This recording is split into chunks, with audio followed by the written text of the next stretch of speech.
решил, что я готов и готов показать свой талант на конкурсе Janly Ses. Мне 7 лет. Я приехала сюда с Анашкой. Я подготовила танец Коджайли.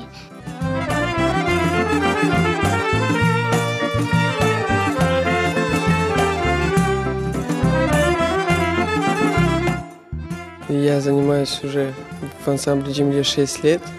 Пришел на Janly Ses, потому что мне нравится выступать на сцене, и меня очень сильно привлекает публика. Это его мечта была попасть на этот конкурс. Во-вторых, мы очень рады, что вы для нашей молодежи делаете все, чтобы их развивать, чтобы они видели, верили в себя. И я надеюсь, что будет у нас чаще и больше наших таких талантливых детей.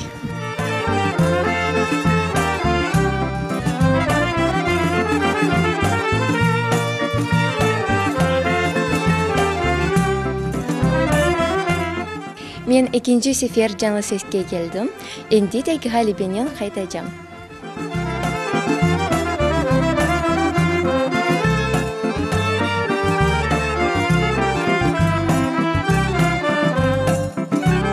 Қара Деңіз Продакшн студиямыз бір шеге бақмайып, Қырымда яшағанымыз үшін, халқымыз истидатлы халық олғаны үшін Janly Ses'in 2019-ны кене башладым. Қырымның чешет көшелеріне баражамыз, истидатлы балаларын бір көшечіктен топлайжамыз ве ишанамыз, еркес келер, иштирак етер, бұйырыңыз.